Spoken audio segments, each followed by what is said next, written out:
হ্যাঁ, সর্বনাশ! রাজকোষাগার যে দেখছি একেবারে খাঁ খাঁ করছে। ও, হালচাল যা দেখছি তাতে মনে হচ্ছে এখনো তো খাজনাই জমা পড়েনি। এদিকে কয়েক মাস পরই তো আবার নবাব লোক পাঠিয়ে খাজনা তলব করবে। না না না, এক্ষুনি ব্যবস্থা না নিলে নবাবের সামনে নাকখত দিতে হবে। আর নবাবের যা মতিগতি, সিংহাসন থেকেও নামিয়ে দিতে পারে। ওরে বাবা, ভাবলে কেমন যেন শিউরে শিউরে উঠছি।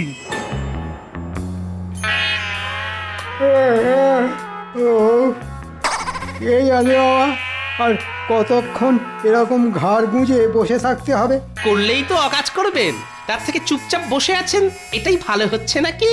আর তুমি কি কাজের বেলা কাজই, আর কাজ ফুরলেই পাজি। আই, একে তাকে পাজি বলার আগে নিজে কি সেটা ভেবে দেখেছো? এই তো আপনি এসে গেছেন মহারাজ। আসবো না তো কি, ওই ভোঁ ভোঁ কোষাগারে বসে ধুনো দেব আর আরতি করব। ঠিকই তো, এসব কি আর আপনার কাজ মহারাজ? একে মনে হচ্ছে মহারাজ মেজাজের একেবারে 14টা বাজিয়েই এসেছেন, তার ওপর আবার গোপাল ফোড়ন কাটছে। ফোড়ন ছড়িয়েই তো রন্ধনকে সুস্বাদু করে পরিবেশন করে গোপাল। ওদিকে রাজ সিন্ধুকের অবস্থা বেহাল, আর এদিকে মজলিস হচ্ছে। ওই ব্যাপারটা আপনি আমার ওপর ছেড়ে দিন মহারাজ। এই তোমার ওপর ছেড়ে ছেড়েই তো আজ এই অবস্থা হয়েছে। দেখতে এরকম আমরা আটির মতো হলে কি হবে? পেট যা ভরার মন্ত্রীমশাইয়েরই ভরেছে। পেট আমার ভরেছে, আর ঢেকুর তুলছে গোপাল। এদিকে রাজস্ব আদায় তো ডকে উঠেছে। এখন বাজে বকবক বন্ধ করে কাজের কথাটা বলবে। সেটাই তো বলছিলাম মহারাজ, আমার ওপরে সম্পূর্ণ দায়িত্ব ছেড়ে দিন। আপনি শুধু দেখবেন সবার কাছ থেকে আমি কিভাবে পয়সা আদায় করি। তবে দেখবেন মন্ত্রীমশাই, আপনার খপ্পরে পড়ে যেন বেচারা প্রজাদের প্রাণটা ছপ করে চলে না যায়। এই, তুমি কি বলতে চাইছো বলো তো গোপাল? মহারাজ, গ্রামের বেশিরভাগ চাষি সবেমাত্র ধান বুনেছে, তাই তাদের পক্ষে এই মুহূর্তে খাজনা দেওয়া সম্ভব নয় মহারাজ। তবে এটাও জেনে রাখো গোপাল, সোজা আঙুলে ঘি না উঠলে আঙুল মাঝে মাঝে বাঁকাতেও হয়। না না না, মন্ত্রীকে একটা সুযোগ দেওয়া দরকার। চিন্তা করবেন না মহারাজ, আপনাকে বিপদ থেকে আমি করব উদ্ধার। তাহলে যে এবার একটু নড়ে চড়ে বসতে হয়। এই যে অনেক খাজনা বাকি, দিচ্ছ কেন ফাঁকি? খাজনা মেটাও সবাই, নইলে হবে জবাই। তাই সুরসুর করে দিয়ে দাও দেখি মালকড়ি কি আছে। মন্ত্রীমশাই, চাষবাসে তো এই অবস্থা, এখন কথা কি করে দেব বলুন দেখি? তাই বললে হয়? দিয়ে দে, যা আছে ভালোই ভালোই, না হলে কিভাবে আদায় করতে হয় আমার জানা আছে। না না না, রক্ষা করুন, রক্ষা করুন, যা আছে আমি তাই দিচ্ছি, রক্ষা করুন।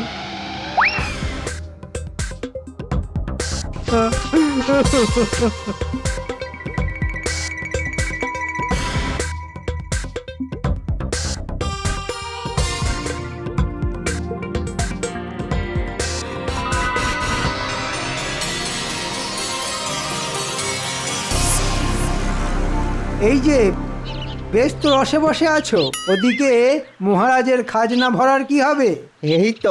এই তো ধান বুনেছি, ফসল উঠলেই দিয়ে দেব। হ্যাঁ, এটা কি মগের মুল্লুক পেয়েছো যে যা খুশি করবে? না না, আমি থাকতে ওসব চলবে না। আমি আমি কথা দিচ্ছি মন্ত্রী মশাই, আমি কথা দিচ্ছি। কথা নয়, টাকা দাও। আরে হাঁ করে দেখছিস কি? যা ঘরে ঢুকে কেড়ে নে।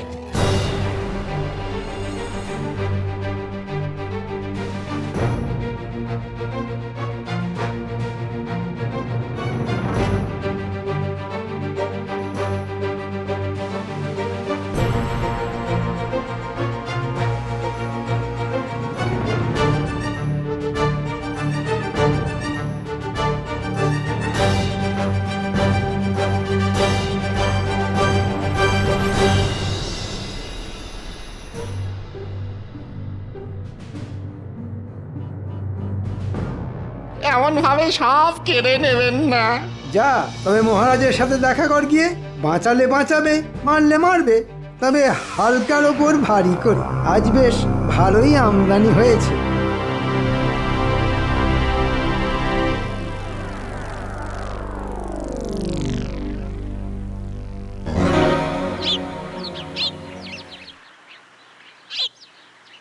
আমাদের সমস্যার কথা একজনই শুনবে।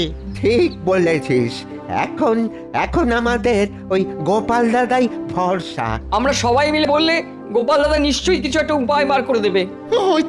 ওই তো গোপাল দাদা, চল চল চল সব ভালো করে গিয়ে ওকে ধরি।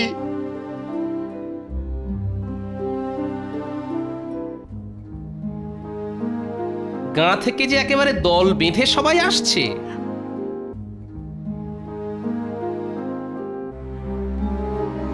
ব্যাপার খুবই গুরুতর গোপাল দাদা।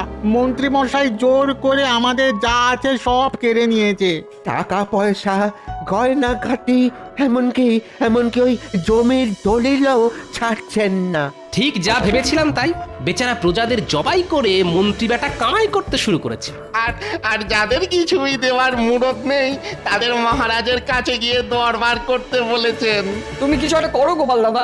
এড়ে গরু তেড়ে এলে সরে যাওয়া ছাড়া আর কি উপায় আছে ভাই? তার মানে তুমি আমাদের সরে পড়তে বলছো? না না, এখনই নয়, তবে বলা তো যায় না কখন যে কি হয়ে যায়। তবে আপাতত তোমাদের এই সমস্যার কথা মহারাজকে গিয়ে জানাবো। তাতে কি কোনো কাজ হবে? কাজ যাতে হয় সেই চেষ্টাই করব আমি। মন্ত্রীমশাই যে জোর করে সবার ঘাড় মোটকে মালকড়ি সটকাচ্ছেন সেটাও ফাঁস করে দেব। দেখ কি হয়। হ্যাঁ হ্যাঁ, দেখি কত তাড়াতাড়ি তোমাদের এই সমস্যার সমাধান করা যায়। তবে তার আগে মন্ত্রীমশাই যেমন বলেছেন তেমনটি করো। কি করব গোপাল দাদা? কেন, ঝপ করে গিয়ে খপ করে মহারাজের পা দুটো ধরে ফেলো। বেশ বেশ, তাহলে আমরা এখন আসি গোপাল দাদা। হ্যাঁ, আমরা এখন আসি। হ্যাঁ হ্যাঁ, এসো সবাই। উফ, এদিকে বেচারাদের অবস্থা দিন আনি দিন খাই, আর ওদিকে মন্ত্রী মশাই তো নয় যেন সাক্ষাৎ কসাই।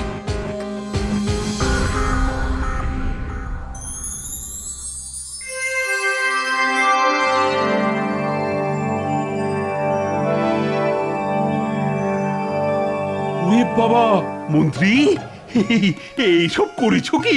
কেন মহারাজ, আমার যেমন কথা তেমনি কাজ। হ্যাঁ, আরে তাই তো দেখছি। পরে সিন্ধুক তো উপচে পড়ছে। পড়বেই তো মহারাজ, দিনে দিনে দেখুন আরো কত কি হয়। আবার কি হবে মন্ত্রী? এ তো সবে শুরু, এখনো তো পুরো পালা বাকি আছে। তার মানে আরো ধন দৌলত, আরো সোনা দানা। ঠিক ধরেছেন মহারাজ, কোষাগারের কোনা কোনা আমি সোনা দিয়ে মুড়ে দিতে চাই। ওহ, কি কি কি বলছো কি মন্ত্রী? চালাও চালাও মন্ত্রী, যে করেই হোক আমার আরো টাকা চাই। চিন্তা করবেন না মহারাজ, আমি যখন একবার হাত লাগিয়েছি তখন প্রজাদের পাত আমি খালি করেই ছাড়ব। শোনো মন্ত্রী, শুধু কোষাগার নয়, আমি আমার গোটা রাজপ্রাসাদ সোনায় মুড়ে দিতে চাই। ধৈর্য ধরুন মহারাজ, হবে সব হবে।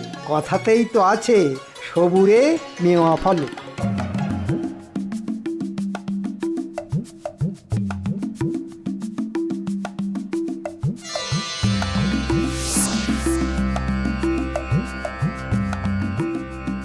আরে বাস, রাজসভার বাইরে তো দেখছি প্রজাদের লম্বা লাইন। তার মানে যারা খাজনা দিতে পারেনি তারা সবাই এসে জড়ো হয়েছে।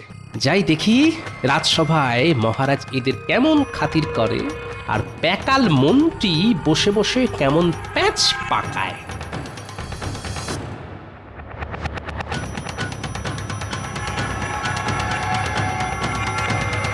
আরে সকাল থেকে যে দেখছি প্রজাদের ঢল নেমে গেছে।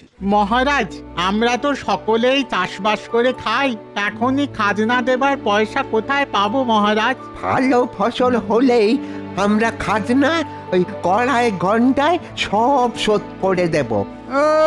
শোনো একবার, জানে একেবারে মামার বাড়ি আবদার।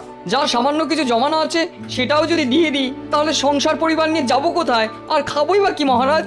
না না না, ওদের অসুবিধের কথাও তো শোনা দরকার। কিন্তু প্রজাদের কথা শুনে মনে হচ্ছে ওরা বেশ কষ্টেই আছে। ও, ওদের কষ্টে যেন আপনার আর চোখে ঘুম আসছে না রাজপণ্ডিত। প্রজারা যেখানে খেতে পাচ্ছে না সেখানে সেখানে ঘুমানোর কথা আসছে কোথা থেকে মন্ত্রী মশাই? মন্ত্রী মশাই তো জানেন, কাজের মধ্যে দুই, খাই আর শুই। আমাদের কথা একটু ভাবুন মহারাজ। যা ভাবার আমার ভাবা হয়ে গেছে। আপনি ঠিক কি ভেবেছেন সেটা তাহলে ওদের বলে দিন মহারাজ। হ্যাঁ হ্যাঁ, বাচ্চা ছেলের মতো বায়না না করে এখন মানে মানে সবাই খাজনা দিয়ে রাজকোষাগার ভরে ফেলো দেখি। কিন্তু এটা তো জোরজার মুলুকতার হয়ে যাচ্ছে মহারাজ। আচ্ছা, তাহলে এবার তুমি আমায় শেখাবে যে কি করে আদর করে খাজনা আদায় করতে হয়, তাই তো? মহারাজ, আপনি পিতা, প্রজারা আপনার সন্তানের মতো। আপনি যদি ওদের কথা না ভাবেন তাহলে ওরা কোথায় যাবে? যেদিকে দু চোখ যায় সেদিকে যাবে। এখানে থাকতে গেলে খাজনা দিয়েই থাকতে হবে। মন্ত্রী ঠিক বলেছে। ভদ্রলোকের এক কথা, গুনে গুনে খাজনা দাও, রাজ্যে থাকার সুযোগ পাও। তাহলে খাজনা দিতে না পারলে বেচারারা সর্বহারা হয়ে যাবে মহারাজ। এই তো, এতক্ষণে একেবারে ঠিক বুঝেছ। সবাইকে না একেবারে ভিটে মাটি ছাড়া করো। আর তোমরাও কান খুলে শুনে নাও, তোমরাও যে যেদিকে খুশি চলে যেতে পারো, শুধু আমি থাকবো, আমি আর থাকবে আমার সোনাদানা হিরে জহরত ভরা কোষাগার। আর আমি থাকবো না মহারাজ? আমি যে আপনার সব সময়ের সঙ্গী মহারাজ। হ্যাঁ হ্যাঁ, আরে তুমি তো থাকবেই, তোমাকে ছাড়া কি আর আমার চলে মন্ত্রী? আপনি মহান মহারাজ। এবার আমার চালে গোপালও মাত হয়ে গেছে। এবার দেখ কেমন লাগে।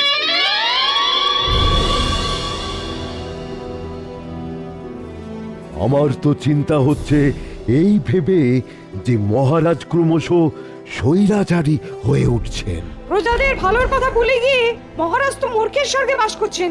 মন্ত্রী মশাই যেমন বোঝাচ্ছেন মহারাজও তেমনিই বুঝছেন। ওই মন্ত্রী মশাইয়ের পাল্লায় পড়েই তো মহারাজ গোল্লায় গেলেন। মহারাজ লোভের বশে জ্ঞান শূন্য হয়ে সবাইকে রাজ্য থেকে তাড়িয়ে দিতে চাইছেন।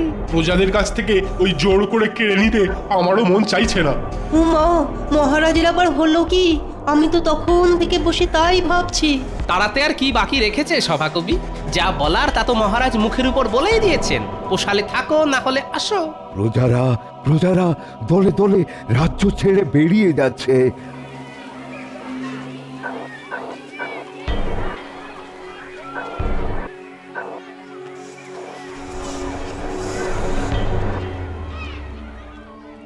না না, এখন আমাদের প্রজাদের পাশেই থাকা দরকার। আমরা সবাই চলে যাব। রাজ্যে পড়ে থাক শুধু মহারাজ আর মন্ত্রী। চলুন তাহলে শপথ করি, লজ্জা ঘেন্না ভয় তিন থাকতে এই রাজ্যে আর নয়। চলে তো যাব, কিন্তু কিন্তু যাব কোথায়? আর এইভাবে চলে গিয়ে কি মহারাজকে কোনো শিক্ষা দিতে পারবো? মহারাজ কি নিজের ভুল বুঝবেন? সে ব্যাপারটা আমার উপরেই ছেড়ে দিন রাজবৈদ্য। কাকে ধরে কি কাজ হয় সেটা আমি ভালোই জানি।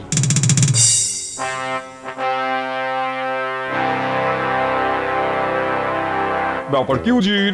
অনেকদিন হয়ে গেল কিন্তু কৃষ্ণনগরের কোনো খবর নেই। কার খবর নেবেন জাহাপানা? হ্যাঁ, কার খবর নেবেন? কৃষ্ণনগরের প্রজাদের খবর নাকি মহারাজ কৃষ্ণচন্দ্রের খবর? সত্যি কথা যদি শোনো তবে বলি, আমার না গোপালের খবর জানতে ইচ্ছে করছে খুব। সবাইকে ছেড়ে শেষে কিনা গোপাল? ওরে বাবা, গোপালকে দিয়ে শেষ, গোপালকে দিয়ে শুরু, সব কাজে ওই তো নাটের গুরু। সে অবশ্য আপনি ঠিকই বলেছেন। গোপালের বুদ্ধির প্যাঁচে পড়ে আপনি কম নাকানি চোবানি কি খেয়েছেন? হ্যাঁ, কি বললে উজির? আমি তো কত কি বলি জাহাপানা, সব কথা কি আর শুনতে হয়? হ্যাঁ, কারোর কথা শুনুন না শুনুন, আমার একটা আর্জি যে আপনাকে শুনতেই হবে জাহাপনা। আরে আরে আরে, গোপাল যে, এই দেখো দেখো, আমি তো এক্ষুনি তোমার কথাই ভাবছিলাম। শয়তানের কথা ভাবছিলেন, শয়তান এসে হাজির। এ তো আমার পরম সৌভাগ্য। বলো বলো বলো বলো গোপাল, কি তোমার আর্জি? আমি চাই কৃষ্ণনগর রাজ্যটা পুরো কাঁটা তারের বেড়া দিয়ে ঘিরে দিন জাহাপনা। হ্যাঁ, সে কি? আবার কি? দিন না জাহাপনা, দেখবেন এতে আপনার লোকসান ক্ষতি কিচ্ছু হবে না। যাই করবেন একটু বুঝে শুনে করবেন জাহাপানা। উজির ঠিক বলেছে। আগে আমার অনেক ষড়যন্ত্রের হাত থেকে কৃষ্ণনগরকে বাঁচিয়েছে গোপাল, কিন্তু আজ কেন উল্টো কথা বলছে? বলছি তার কারণ এখন মহারাজ কৃষ্ণচন্দ্রেরও একটা শিক্ষা পাওয়ার দরকার আছে। তোমার বুদ্ধির জোর আমার খুব ভালো করেই জানা আছে। তাহলে আপনি এটা ভালো করে বুঝতে পারছেন যে আমার আর্জি যদি আপনি মঞ্জুর না করেন তাহলে আপনিও বিপদে পড়লেও পড়তে পারেন। কি গোপাল তো আপনাকে ভয় দেখাচ্ছে জাহাপানা? হ্যাঁ, ভয় দেখাই আর ভক্তি করি, কৃষ্ণনগরকে বাঁচাতে এটা আমাকে করতেই হবে জাহাপনা। বেশ বেশ, তোমার কথা রাখতে কৃষ্ণনগরের চারিদিক আমি ঘিরে দিতে বলছি। শুধু ঘিরে দিলেই হবে না, তার ধারে ধারে আপনার পাহারাদারদেরও বসিয়ে দিতে হবে। আর পরে আর কি করতে হবে সেটাও ঠিক সময়ে আমি বলে দেব। তাই হবে। তুমি কিন্তু কথা দিয়েছো গোপাল যে এতে আখেরে আমারই লাভ হবে। আপনিও আমার কথা মিলিয়ে নেবেন।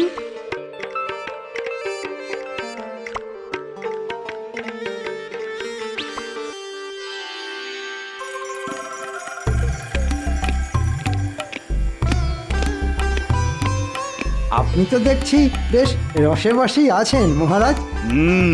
তা খুব একটা খারাপ কিছু বলনি মন্ত্রী। এই বেশ, কেমন ঝামেলাও নেই, ঝক্কিও নেই। আপনাকে খুশি দেখে আমিও খুব খুশি। তবে এই ফাঁকা সভা দেখে মনটা না কেমন খাঁ খাঁ করছে। এই নিয়ে আপনি কিছু ভাববেন না মহারাজ, ওই দুষ্টু গরুর থেকে শূন্য গোয়াল ঢের ভালো। তা যা বলেছ, খাজনা নেব শুনে সবাই এমন রে রে করে তেড়ে এলো। তবে আমি যখন আছি তখন আপনার কোনো অসুবিধা নেই। সেই জন্যই তো দেখছো না আমি কেমন পায়ের ওপর পা তুলে ফল খাচ্ছি। আর আমিও আপনার মাথাটা খাচ্ছি। ওদিকে আদায়পত্র সব ঠিক মতো হচ্ছে তো মন্ত্রী? না দিয়ে যাবে কোথায় সব, আমি একেবারে কড়া নজর রাখছি। হ্যাঁ, তুমি তাহলে ওদিকটা দেখো, আমি বরং এদিকটা দেখি।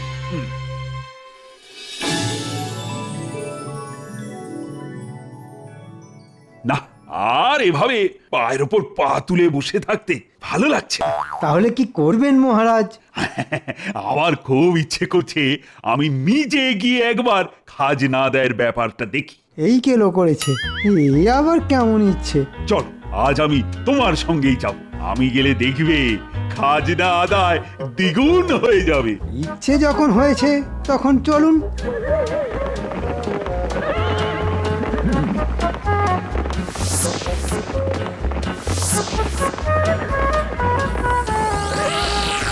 এ কি মন্ত্রী, এ তো দেখছি লোটা কম্বল নিয়ে সবাই বাড়ি ছেড়ে চলে গেছে। হ্যাঁ, মানে তাই তো দেখছি মহারাজ।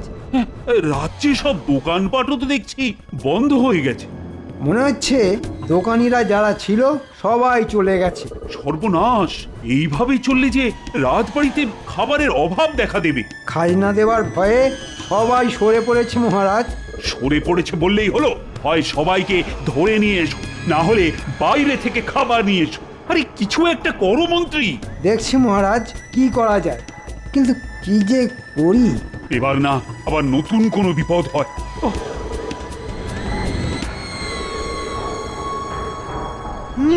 না, এবার ঠেলা সামলা। এতদিন ছিল খাজনা, এবার নতুন বাজনা খাদ্যশস্য জোগাড় করে আনতে হবে। এই মরেছে, এই যে দেখছি ঘিরে দিয়েছে, তার উপর আবার পাহারা বসিয়েছে। এই এই কে রে, কে রে? লুকিয়ে লুকিয়ে ঢুকছিস? নবাবের আদেশ আছে, কেউ এখান দিয়ে ঢুকতেও পারবে না আর বেরোতেও পারবে না।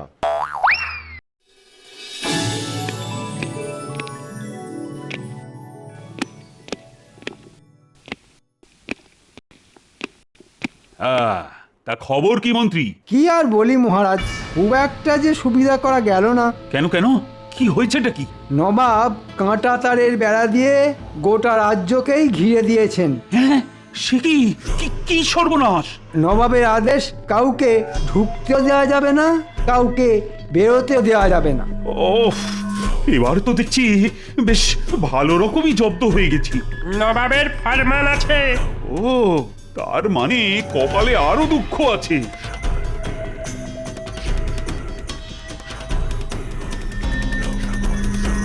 নবাবের আবার কি চাই মহারাজ?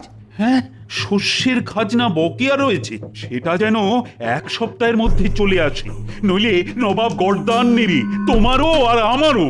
এই যে বিনা মেঘে বজ্রপাত মহারাজ। এই সব কিছুর জন্য তুমি দায়ী। এই দেখুন, এখন যত দোষ সব যেন এই নন্দ ঘোষের। তোমার ভয়ে তো সব প্রজা হাওয়া হয়ে গেছে। এখন আমি শস্যের খাজনা পাবো কার কাছে? আমি তো আপনার মুখ চেয়েই করেছি মহারাজ। না না না, এবার যা করার আমাকেই করতে হবে। ওরে বাবা, একটুতেই কেমন যেন, উফ বাবা, হাঁপ ধরে যাচ্ছে, কিন্তু না, এই কাজ তো আমাকেই করতে হবে। আর তো কেউ নেই। ও ও ও এবার বুঝছেন তো মহারাজ, প্রজারা কেমন মাথার ঘাম পায়ে ফেলে আপনার মুখে হাসি ফোটায়, আর আপনি মন্ত্রীর তালে তাল ঠুকে তাদেরকেই কাঁদতে কাঁদতে ঘর ছাড়া করলেন। আমি আমার ভুল বুঝতে পেরেছি গোপাল। আর এটাও বুঝতে পেরেছি যে এই সব কিছুর জন্য ওই মন্ত্রী বেটাই দায়ী। যাক, দেরিতে হলেও আপনার বুদ্ধি ফিরেছে তাহলে। আর আমি এটা বুঝতে পেরেছি যে সবই তোমারই বুদ্ধি, তাই তুমি প্রজাদের রাজ্যে ফিরিয়ে আনো গোপাল, ফিরিয়ে আনো। সে না হয় আনবো, কিন্তু নবাবকে যে শস্য খাজনা দিতেই হবে মহারাজ। আরে প্রজারা ফিরলেই তো আমি সঙ্গে সঙ্গে নবাবকে সব হিসেবপত্র মিটিয়ে দিতে পারবো। বেশ, তবে সব আগের মতোই হোক।